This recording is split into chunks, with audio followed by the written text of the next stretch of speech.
नमस्कार साथियों, मैं हूं अनूप थपलियाल। साथियों, उत्तराखंड में आज से 4 धाम के लिए शीतकालीन यात्रा का आगाज हो रहा है और सरकार ने इसके लिए सारे इंतजाम करने का दावा भी किया है। यह एक अलग ही तरीके का अनुभव होगा और इसके जरिए आर्थिकी को भी पट्टी पर लाने की कोशिश की जाएगी। मुख्यमंत्री पुष्कर सिंह धामी खुद ओमकारेश्वर मंदिर पहुंच चुके हैं।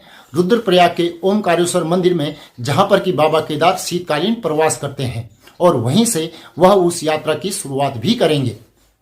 12 महीने हमारे राज्य के अंदर पर्यटक आए, हमारे तीर्थयात्री आए और हर प्रकार से हमारे यहाँ का जो प्राकृतिक सौंदर्य है, उसका, मौसम का, यहाँ के पर्यावरण का, उनको भी लाभ मिले और राज्य के जो हमारे यात्रा से जुड़े हुए लोग हैं, जिनकी आर्थिकी चलती है, व्यवसाय चलता है, होटल वाले हैं, ढाबे वाले, रेस्टोरेंट वाले, होम स्टे वाले, टैक्सी वाले, उन सभी को भी पूरे 12 महीने काम मिले, उसके निमित्त सभी व्यवस्थाएं सभी विभाग सुनिश्चित कर रहे हैं। 10 तारीख को हम एक बृहद रूप से इस पर बैठक भी करने वाले हैं और मैं भी आज स्वयं रुद्रप्रयाग जनपद के ऊखीमठ क्षेत्र से इसकी एक तरह से शुरुआत करने जा रहा हूं कि मैं रात्रि प्रवास वहीं करूंगा और मेरा अन्य लोगों से भी इसी प्रकार का अनुरोध है कि हमारे सभी लोग निश्चित रूप से हमारे जो स्थान हैं, जो प्रवास के स्थान हैं, उन स्थानों का प्रवास करें।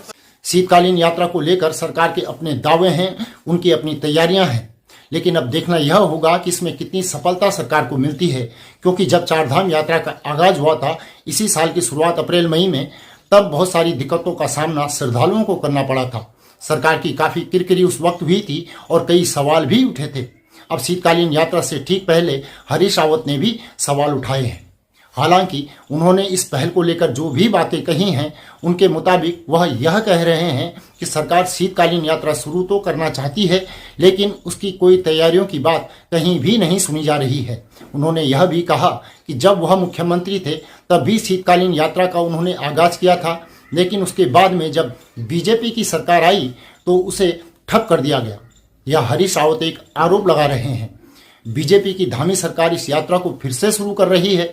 उनका कहना है कि उनके शासनकाल में जो पहल उन्होंने की थी, अगर उसको खोला जाए तो बहुत सारी चीज़ें निकलेंगी। हरीश रावत ने यात्रियों को शुभकामनाएं भी दी हैं। वहीं हरीश रावत का कहना है कि यात्रा की तैयारियों को लेकर जो सरकार को इंतजाम करने चाहिए थे वह नहीं किए गए हैं। अब जब ये यात्रा शुरू हो जाएगी तब यह पता चल ही जाएगा कि किस तरीके की व्यवस्थाएं हैं, कितने श्रद्धालु आते हैं और उनको किस तरीके से सरकार संचालित करती है। क्योंकि बार बार आरोप सरकार पर यह भी लग रहे थे कि केदारनाथ की यात्रा को या बद्रीनाथ की यात्रा को डाइवर्ट किया गया था, तो उन आरोपों का भी अब किस तरीके से सरकार द्वारा जवाब दिया जाएगा। हरीश रावत दूसरी तरफ यह भी कह रहे हैं कि जो भी यात्री आना चाहते हैं या जो आ रहे हैं उनको बहुत बहुत शुभकामनाएं। तो अब देखना यह भी होगा कि सरकार अब क्या क्या कदम उठाती रही है और उसमें सरकार को कितनी कामयाबी मिलती है। तो साथियों, यह रिपोर्ट आपको कैसी लगी हमें कमेंट करके जरूर बताएं। हमारे चैनल को सब्सक्राइब करें और नीचे दिए गए नंबर या फिर QR कोड के माध्यम से हमारा सहयोग भी जरूर करें। अगली रिपोर्ट में शीघ्र ही आपसे पुनः मुलाकात होगी। तब तक के लिए नमस्कार।